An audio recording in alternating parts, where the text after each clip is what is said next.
नाज़रीन अस्सलाम वालेकुम। खबरनामे में आपका खैर मकदम है। सबसे पहले नजर डालते हैं सुर्खियों पर। हुकूमत जारिया साल 2 लाख मकानात तामीर न कर सके तो वोट मांगने अवाम के पास नहीं जाऊंगा, असम्बली में केसीआर का ऐलान।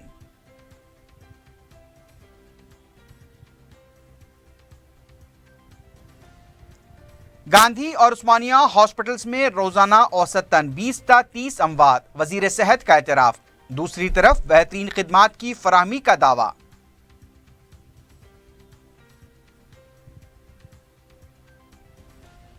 अक़लियती बहबूद के बजट को 1500 करोड़ रुपए करने अकबर उवैसी का मुतालबा। जीएचएमसी को मख्तस किया गया बजट नाकाफी, असम्बली में बजट पर मुबाहिस।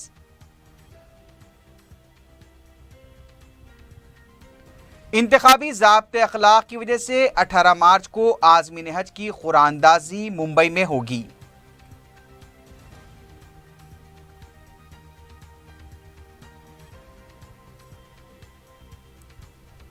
और गरीबों का इस्तेसाल करने वाले गैर कानूनी फाइनेंसर्स के खिलाफ साउथ जोन पुलिस की बड़े पैमाने पर कार्रवाई, 18 सूदखोर हिरासत में।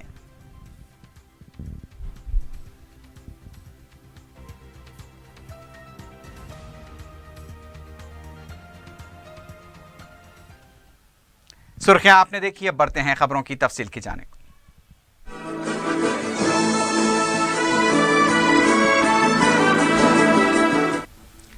वज़ीर आला के चंद्रशेखर राव ने ऐवान असम्बली में ऐलान किया है कि अगर हुकूमत जारिया साल 2 लाख बेडरूम मकानात तामीर न कर सके तो आवाम के पास वोट मांगने नहीं जाएंगे।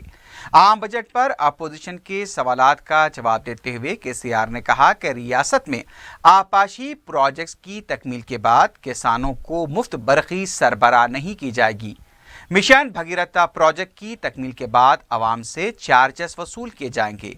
वज़ीर आला ने कहा कि मौसर बरखी सरबराही में कांग्रेस नाकाम हो चुकी थी, लेकिन हम कामयाब हुए हैं।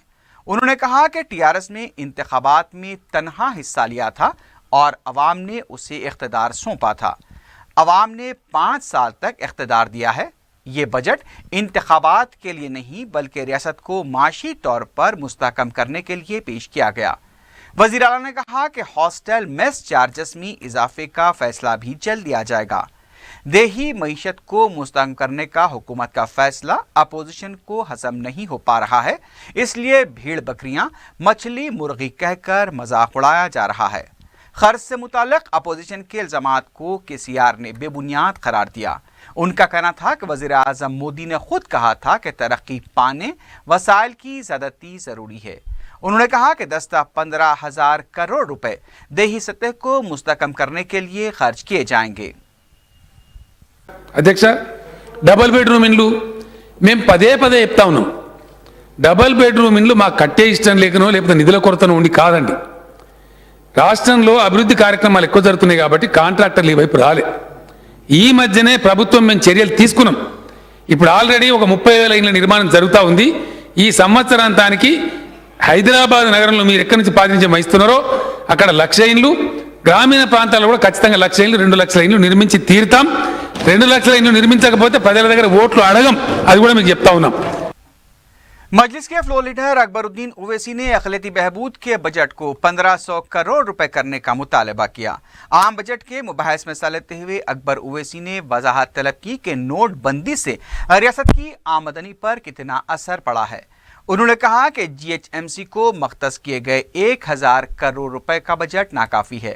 शहर के जुनूब में पसमानदा इलाकों की तरक्की के लिए 5000 करोड़ रुपए के पैकेज का ऐलान किया जाए। मजलिस के फ्लोर लीडर ने एटीएम्स में रकम की आदम मौजूदगी पर भी सवाल उठाया। उन्होंने मौसम गर्मा में जुनूबी शहर को पीने का पानी उस्मान सागर से सरबराह करने का भी मुतालबा किया। सरकारी जूनियर और डिग्री कॉलेजेस में दोपहर का खाना फराहम करने पर भी जोर दिया। मजलिस के फ्लोर लीडर ने कहा कि शहर में मेट्रो रेल की तायद की जाएगी। उन्होंने बताया कि चार मीनार के यूनानी दवाखाने के लिए 2 करोड़ रुपए मख्तस किए जाएं। अकबर ओवैसी ने कालेश्वरम प्रोजेक्ट को कौमी दर्जा दिलाने के लिए कुल जमाती वफ़द दिल्ली ले जाने का भी मुतालबा किया। अकबर ओवैसी के मुतालबे पर वज़ीर आला ने तयक़ुन दिया कि अक़लियतों के बजट को 1500 करोड़ रुपए किया जाएगा। अकबर ओवैसी के सवालात का जवाब देते हुए उन्होंने कहा कि कुल जमाती वक्त भी दिल्ली ले जाया जाएगा। वज़ीर आला ने बताया कि उर्दू असातिज़ा के लिए खुसूसी DSC इम्तिहान मुनक़िद करने के अहकाम जारी किए गए हैं। स्टेट फाइनेंस कॉरपोरेशन भी जल्द कायम किया जाएगा। वज़ीर आला ने तयख़ुन दिया कि फ़ीस बाज़ अदायगी के बकायाजात 31 मार्च तक जारी कर दिए जाएंगे। I would like to caution the state government to gradually move towards digital and cashless economy instead of rushing through. Large sections of people and business infrastructures are not yet ready for a switch over to digital economies. So unless all the cashless transactions are made free of service charges, no one is going to burn the hole in his pocket by making cashless payments. Sir, at the same time, sir, so Honorable Speaker, sir, the banks are flushed with money, but the ATMs are dry. Nowhere in the city, ATMs, there are hardly, I would say, 1 to 2% ATMs have cash and are working. I request the Honorable Chief Minister Sahab to kindly look into this. Hyderabad शहर में ATMs में कहीं पर भी पैसा नहीं मिल रहा है, ज्यादातर ATMs खाली हैं सर। तो सवाल ये है कि कितना पैसा हमारी रियासत से गया था पुराने नोटों की शक्ल में और कितना पैसा हमको मिला। और आज हो सकता है मैं गलत हूं, लेकिन यह बात कही जा रही है कि जितना पैसा था सारा पैसा उत्तर प्रदेश गया था, पंजाब गया था, मणिपुर गया था, उत्तराखंड गया था, वहां इलेक्शंस थे वहां गया था, इसलिए यहां नहीं आया, पता नहीं कहां गया। खैर जहां भी गया हमको इस बात से कोई सरोकार नहीं है। हम चाहते हैं कि हमारी रियासत में भी हमको बराबर पैसा मिले। आज ATMs में पैसा नहीं है। मैं उम्मीद करता हूं कि चीफ मिनिस्टर साहब और हुकूमत इस ताल्लुक से भी गौर करेगी sir. The government to constitute the first State Finance Commission of Telangana State as mandated by the constitutional amendments. Sir, I may recall that the 73 constitutional amendment makes it mandatory for the state government to appoint a State Finance Commission for every 5 years to review the financial position of Panchayat Raj institutions, urban local bodies under the Article 2431 3I and Y and make recommendation the devolution of state taxes to the local bodies sir. So ये है, इसको कायम करने के लिए बोले, उस ताल्लुक से भी कुछ नहीं बोले साहब। और अभी CM साहब ने भी रिप्लाई दिया, ऑनरेबल मिनिस्टर साहब, अपोजिशन मिनिस्टर साहब भी MBC के ताल्लुक से बोल चुके हैं, तो मैं उस ताल्लुक से नहीं बोलूँगा साहब। मैं एजुकेशन के बारे में मैं याद दिलाना चाहता हूं कि ऑनरेबल चीफ मिनिस्टर साहब ने वादा किया था, तयख़ुन दिया था कि सेपरेट DSC करेंगे उर्दू मखलूआ जायदादों की तखर्रुर के लिए, तो उस ताल्लुक से मीटिंग बुलाएंगे बोले थे, नहीं हुआ। और ये मैं I have also mentioned about one more important thing about junior and degree colleges sir, वहां पर अगर मील प्रोवाइड करेंगे स्टूडेंट्स को तो शायद उनका अटेंडेंस उससे इंप्रूव होगा। And to take up small issues about the toilets and classrooms, जो फंड्स जो एलोकेट किया गया है स्कूल एजुकेशन डिपार्टमेंट में बहुत कम है, इस ताल्लुक से भी मैं बोला था, उसके ऊपर भी जवाब नहीं आया। और I had also requested about Charminar pedestrianisation project sir, no allocation of funds नहीं दिए हैं उस प्रोजेक्ट को मुकम्मिल करने के लिए, तो उसके लिए भी कहना चाहता हूं। और खुली कुतुब शाह को भी कुछ भी फंड्स नहीं दिए, उस ताल्लुक से भी मैंने मुतालबा किया था कि खुली कुतुब शाह को कुछ फंड्स देना चाहिए, तो वो भी उस ताल्लुक से भी फाइनेंस मिनिस्टर साहब ने, साहब मैं 2 मिनट में खत्म कर लूँ साहब। 2-3 बातें अहम समझा मैं, आपको अंदर सुन, यहाँ भी सुन रहा था वहाँ भी सुन रहा था मैं। Separate DSC for Urdu, I have already issued orders, I have signed the paper my self. I think they may be Department of Education may be formulating a scheme kind of thing. It is under process, there is no worry, because that is the only solution to fulfill the Urdu teacher post, which you have shown a good way, good path. We will complete that. SFC के बारे में आपने कहा 2002 से लेके मुत्तहिदा आंध्र प्रदेश में भी SFC नहीं थे। अभी ये ऑर्गेनाइजेशंस डिस्ट्रीब्यूट होना, ये होना वो इंटरस्टेट मामला है, अभी सुलझ रहा है। कमलनाथन कमेटी क्लियर कर दिया है, जल्द से जल्द मेरे ख्याल से स्टेट फाइनेंस कॉर्पोरेशन, SC के ST कॉर्पोरेशन, माइनॉरिटी कॉर्पोरेशन भी कायम किया जाएगा, जल्द से जल्द किया जाएगा। सर ये आरटीएफ इसके लिए मैंने नेक्स्ट फाइनेंशियल ईयर से at least the RTF shall be release the same year and the MTF should be paid every month instead of one time lump sum सब। ये वीकर सेक्शंस और माइनॉरिटीज का बहुत मसला है, कैसा भी आप दे रहे हैं तो इसको इस तरीके से अगर दे दें तो इसमें काफी सहूलत होगी साहब। और ये लास्ट में साहब मैं सिर्फ माइनॉरिटीज का ये आपसे चीफ मिनिस्टर साहब से दरखास्त करूंगा और उम्मीद करता हूं कि आप इस पे तवज्जो देंगे साहब कि I would like to urge the honourable chief minister साहब to consider allocating additional funds of rupees 250 crores for minority welfare over the above budgetary allocation of rupees 1250 crores in 2017 and 18. This will push the total allocation to 1500 sir. क्योंकि अगर हम budget को देखते हैं allocation जो इस साल हुआ है लास्ट ईयर से थोड़ा सा कम हो गया है साहब, तो हुआ है साहब क्योंकि अब हम एडिशनल एलोकेशन दिए थे साहब बाद में 120 का, वो देने के बाद उस अमाउंट को लेते हैं तो ये कम हुआ है। मैं पूरी जिम्मेदारी से बोल रहा हूं साहब, 120 एडिशनल एलोकेशन लिए थे, इस वजह से मैं आपको बोल रहा हूं कि इस मर्तबा भी एक 250 एडिशनल एलोकेशन ले लेंगे तो साबिक़ा से बढ़ जाएगा, 1500 तक पहुंच जाएगा, क्योंकि आपकी नेक नामी है और हर वक्त आप बहुत ही मुसलमानों के साथ हर मसाइल को सुनते रहे हैं। और मैं आपसे ये भी कहना चाह रहा हूं साहब कि ये मैं आखिर में इस ताल्लुक से फाइनेंस मिनिस्टर साहब से कहूंगा कि माइनॉरिटी का जो बजट है साहब इसमें 257 रिलीज करना है। अगर ये 257 अगर रिलीज हो जाते हैं तो ये 105 आरटीएफ के 43 एमटीएफ के 40 करोड़ शादी मुबारक के 63 करोड़ के ये मल्टी सेक्टर डेवलपमेंट के जो प्रोग्राम्स के जो रुके हुए हैं ये पूरे हो जाते हैं।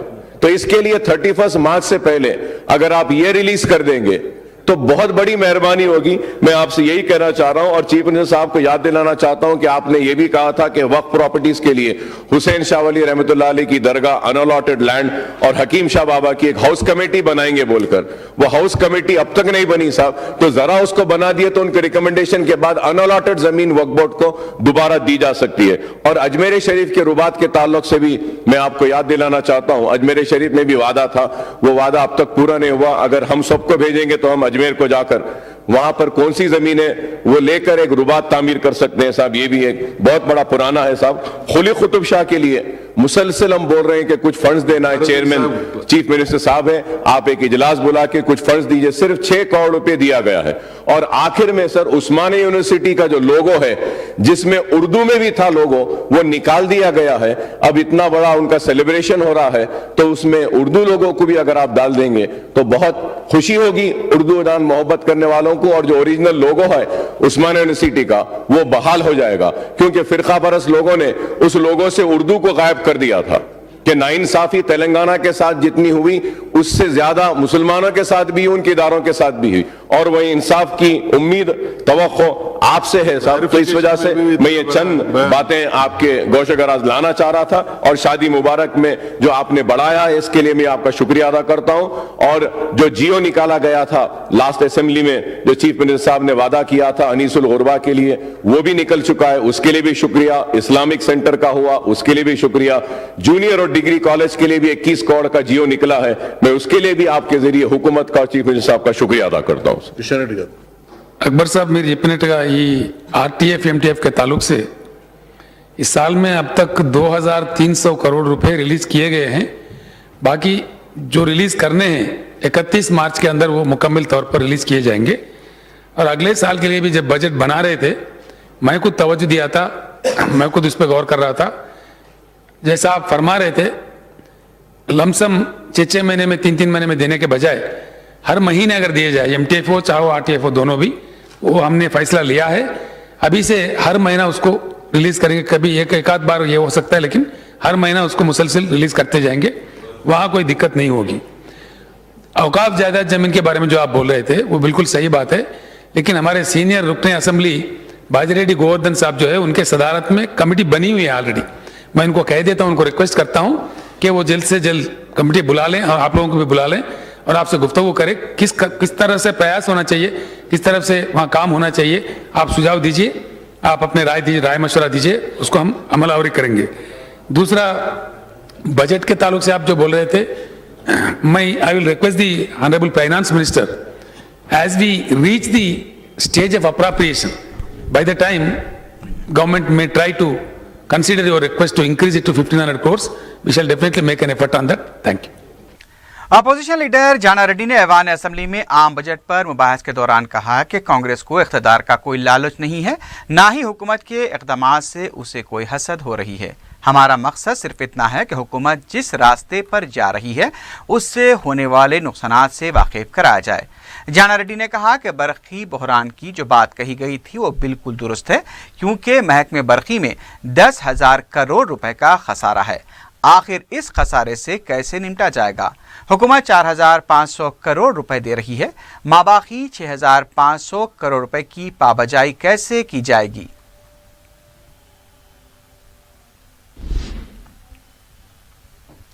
वज़ीर आला के चंद्रशेखर राव ने कहा कि यादव तबके के लिए शुरू की गई स्कीम में मरकजी हुकूमत का एक पैसा भी नहीं है।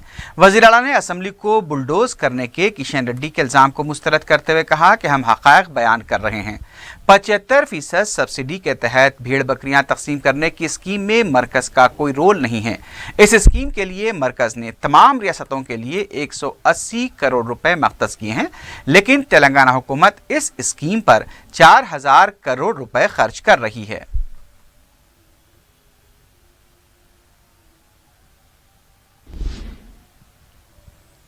नायब वज़ीर आला मोहम्मद महमूद अली के स्वाइन फ्लू मर्ज में मुब्तला होने का मौजू भी जुमे को ऐवान असेंबली में ज़ेर बहस रहा।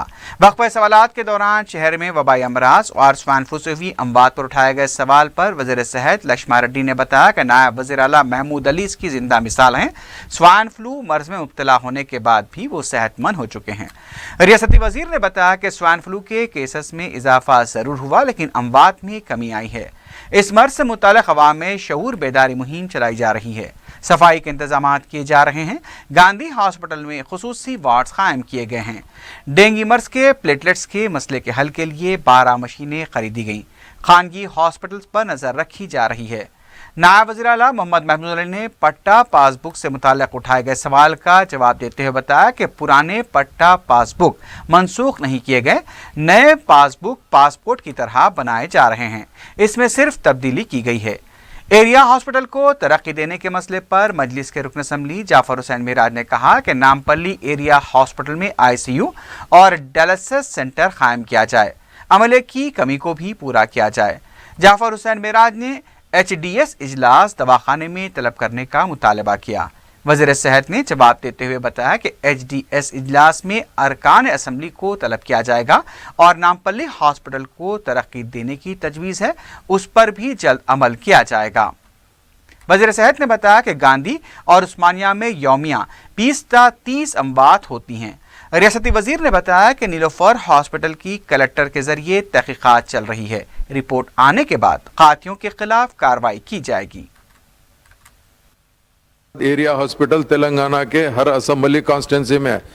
सर, मैं मिनिस्टर साहब को मुबारकबादी देता हूं। मिनिस्टर साहब ने यह सोचा कि अपग्रेडेशन ऑफ द हॉस्पिटल करना चाहिए। बेशक अगर आप एरिया हॉस्पिटल को अपग्रेड करेंगे तो ये जो प्राइवेट हॉस्पिटल्स वाले आज जो अपनी मनमानी चला रहे ना सर, वो नहीं होंगी, क्योंकि गरीब आदमी सबसे पहले एरिया हॉस्पिटल जाता है। तो मैं चाहता हूं कि एरिया हॉस्पिटल्स के अंदर, जैसा मेरे एरिया में एरिया हॉस्पिटल नामपल्ली आता, उसमें इमीडिएट ICU का आपका प्रपोजल है, मगर अभी तक वो हॉस्पिटल को ICU अभी आया नहीं है सर, उसको इमीडिएट लाना चाहिए सर। और आज डायलिसिस आप जो कह रहे हैं सर, आज के दौर में ये कॉमन डिसीज होते जा रही सर। अगर एरिया हॉस्पिटल में आप डायलिसिस रख देंगे तो मैं समझता हूं कि गरीबों का काफी फायदा होगा। उसके साथ साथ सर, मेरे एरिया में 100 बेड का हॉस्पिटल है सर, जैसा कोत्तागुड़म को 250 बेड कर रहे हैं। अगर आप मेरे एरिया को भी अगर 250 बेड का एरिया हॉस्पिटल बना देंगे तो मैं समझूंगा कि बहुत अच्छी बात है, क्योंकि मेरे पास डेली अभी 1500 आउट पेशेंट आ रहे हैं साहब। आप रिकॉर्ड मंगा के देखिए, एरिया हॉस्पिटल नामपल्ली में 1500 आउट पेशेंट आ रहे हैं सर। तो मैं चाहता हूं कि डॉक्टर्स आप पूरे रखिए सर, और PG स्टूडेंट्स को भी वहां पे आप पोस्टिंग डालिए, और जो भी टेस्टिंग करने के लिए रेडियोलॉजिस्ट होती उसको बराबर रखिए, ताकि स्कैन की सहूलत हो सकती। इससे पहले के क्वेश्चन में आप जैसा बताए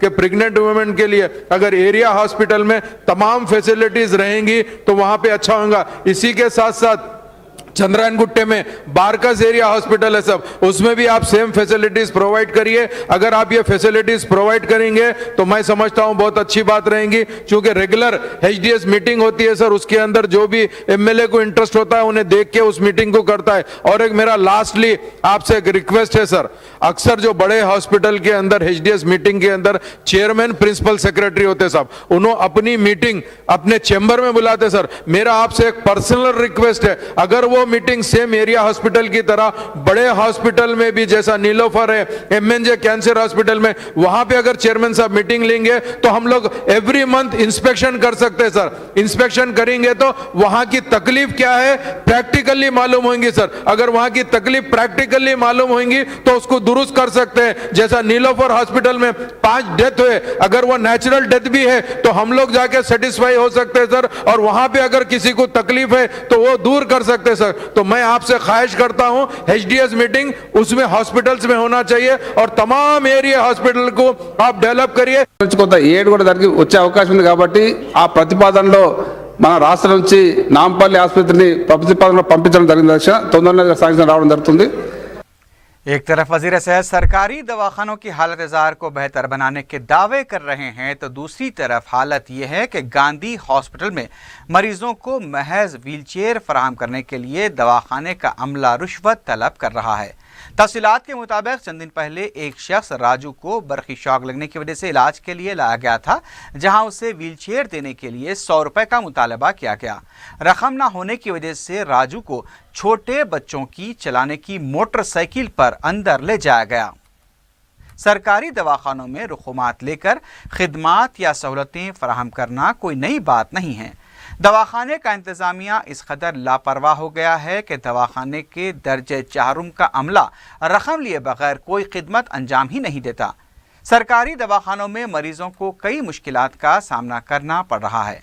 इमारत में गंदगी, अद्वियात की कमी, नाक़िस ऑपरेशन थिएटर्स और दीगर कई वजूहात से मरीज ऑपरेशन के बाद इन्फेक्शन से फौत हो रहे हैं।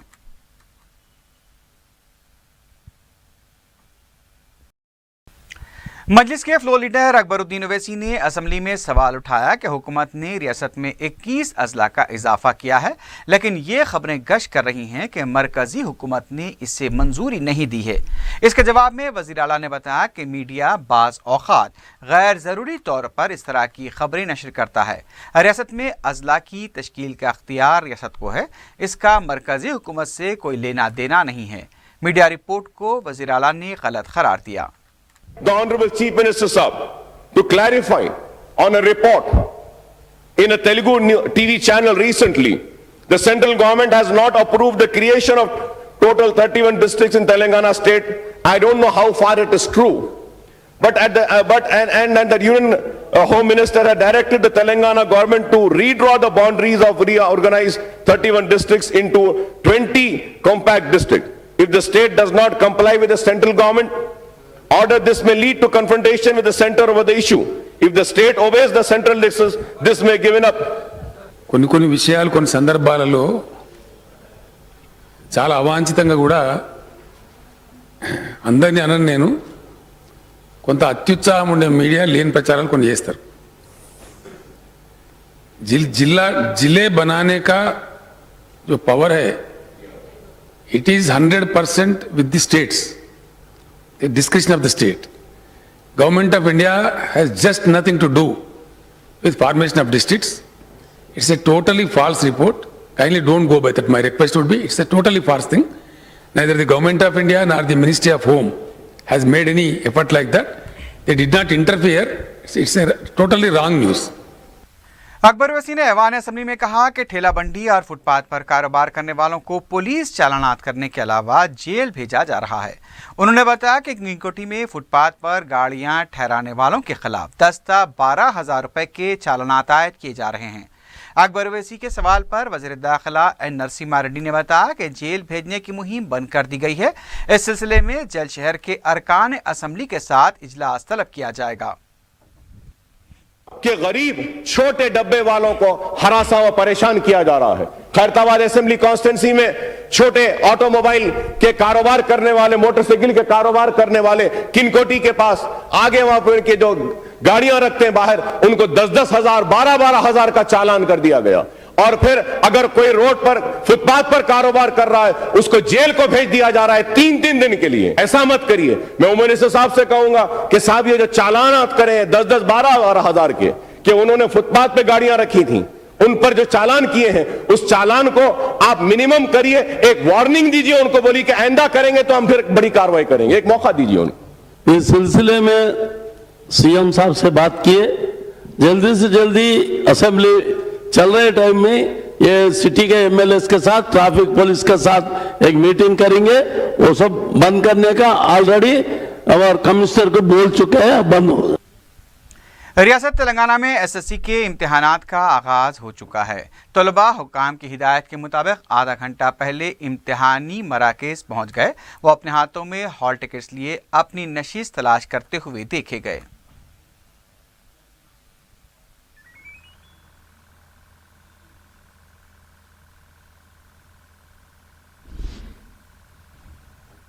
शहर के बैंकों और एटीएम्स में रकम की अदम दस्तियाबी के खिलाफ कांग्रेस पार्टी ने आरबीआई के दफ्तर के पास एहतजाज किया।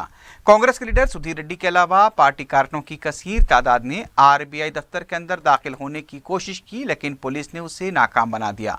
एहतजाजी कारकुन अवाम को पेश आ रही मुश्किलात के हल का मुतालबा करते हुए नारेबाजी कर रहे थे। बाद में पुलिस ने एहतजाजियों को गिरफ्तार करते हुए पुलिस स्टेशन मुंतकिल किया।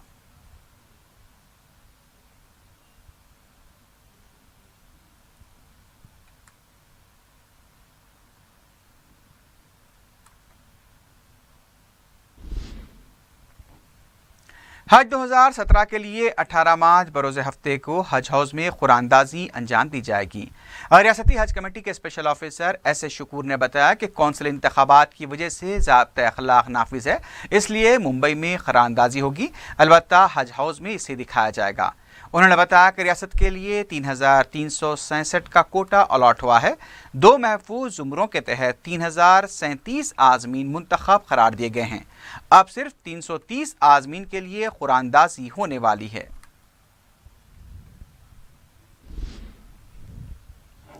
बलदिया संगारेड्डी की जानिब से बरखी बिल्स अदा न करने की वजह से बरखी सरबराही मजदूद कर दी गई है। बलदिया संगारेड्डी के बिल्स जो 10 लाख रुपए के हैं, गुज़िश्ता 2 सालों से बाकी हैं।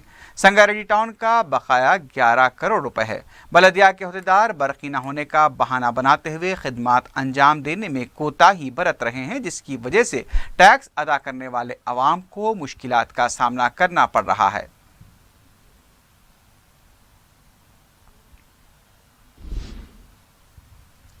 ट्रैफिक पुलिस की तरफ से लंगर हाउस के इलाके में खानगी स्कूल बसों के खिलाफ मुहिम चलाई गई। वाज़ेह है कि पुलिस ने इस मौके पर 17 खानगी कॉलेज की बसों को चालान किया।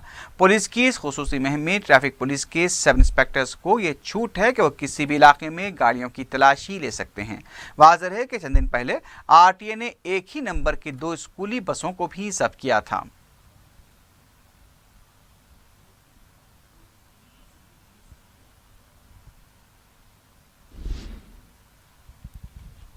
साउथ पुलिस ने फिर एक बार गैर कानूनी सूदखोरों के खिलाफ एक बड़े पैमाने पर मुहिम चलाते हुए 18 अफराद को हिरासत में लिया है। जोन के मुख्तलिफ इलाकों में एक साथ कार्रवाई करते हुए गरीबों को धमका कर जायद सूद वसूल करने और जबरन मकानात के दस्तावेजात रखने वाले सूदखोरों के खिलाफ ये कार्रवाई की गई। DCP south zone V Satyanarayana ने बताया कि इन सूदखोरों के कब्जे से तकरीबन 20 करोड़ रुपए मालियाती जायदादों के दस्तावेजात जब्त किए गए हैं।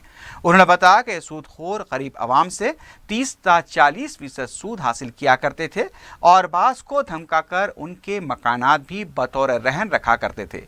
पुलिस के मुताबिक 4 सूदखोरों के खिलाफ मुकदमा दर्ज कर लिया गया है। उन्होंने अवाम से अपील की कि अगर कोई भी सूदखोर उन्हें हरासा करें तो मुताल्लिका पुलिस स्टेशन से रुजू होकर उनके खिलाफ शिकायत कर सकते हैं। डीसीपी ने इंतबाह दिया कि अगर कोई सूदखोर गरीब अफराद को हरासानी में मुलव्विस पाया गया तो उसके खिलाफ सख्त कार्रवाई की जाएगी। ये फाइनेंसर्स 30%, 40%, 50% वो घर का ज़मीन का मॉर्टगेज करके जीपीए लेके बहुत सता रहे। ये मामला में आज 18 टीम लेकर हैदराबाद साउथ जोन पुलिस 18 आदमी को उठाया। इसमें 4 आदमी के ऊपर अभी केस भी रजिस्टर कर दिया।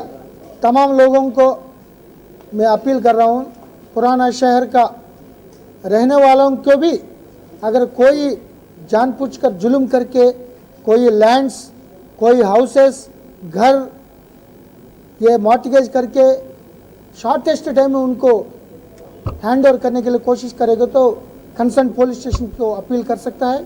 हम इमीडिएटली तुरंत एक्शन लेके उनको जस्टिस करेंगे, उनको डेफिनेटली हेल्प करेंगे। अंबरपेट के मुख्तलिफ इलाकों के रहने वाली 5 तालिबात लापता हो गई हैं। ये पांचों अंबरपेट के खान स्कूल में 7वीं जमात में ज़ेर तालीम हैं। तफसीलात के मुताबिक प्रतिभा, नंदनी, संगीता, श्रीनिधि और प्रीति अपने किसी दोस्त की बर्थडे पार्टी में शिरकत के लिए जुमेरात को अपने अपने मकानात से रवाना हुई थी, लेकिन 24 घंटे गुजर जाने के बावजूद घर नहीं लौटी।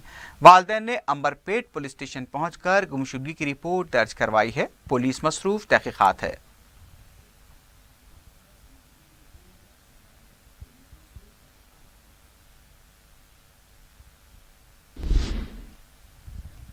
हयातनगर पुलिस ने खातून के कत्ल के इल्जाम में उसके शौहर को गिरफ्तार किया है। सर्कल इंस्पेक्टर हयातनगर पुलिस ने मीडिया को बताया कि होली के दिन पुलिस को एक शिकायत मौसूल हुई थी जिसमें कंटलूर इलाके के रहने वाले खातून माधवी की मुश्तबा मौत वाक़ हुई है। पुलिस ने केस दर्ज करके तहकीकात का आगाज़ किया तो इस बात का पता चला कि मुतवफ़िया खातून का गला दबाकर उसके शौहर लक्ष्मण ने ही उसका कत्ल किया था। पुलिस ने इस सिलसिले में लक्ष्मण को गिरफ्तार करते हुए अदालती तहवील में दे दिया है।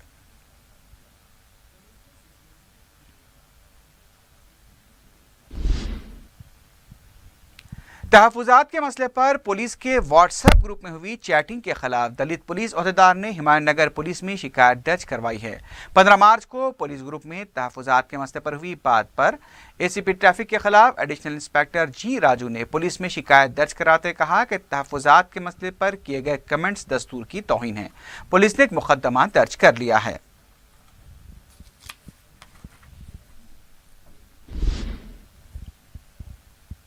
आखिर में सुर्खियों पर एक बार फिर नजर डालते हैं।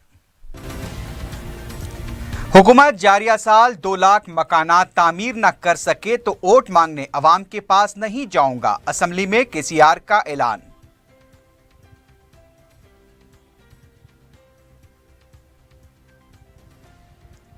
गांधी और उस्मानिया हॉस्पिटल्स में रोजाना औसतन 20 से 30 अमवात, वजीर सेहत का एतराफ। दूसरी तरफ बेहतरीन खिदमात की फराहमी का दावा।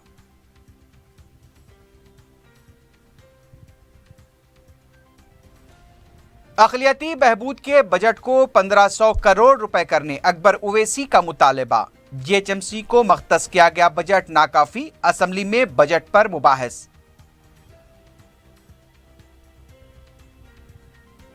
इंतखाबी ज़ाब्ते अखलाक की वजह से 18 मार्च को आज़मीन हज की कुरानंदाजी मुंबई में होगी।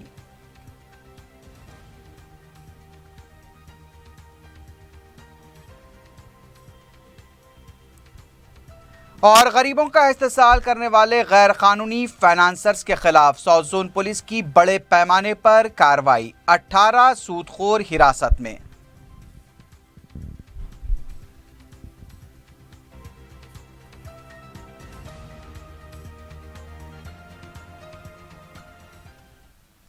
इसी के साथ ही खबरनामा अख्ताम को पहुंचता है। अल्लाह हाफिज।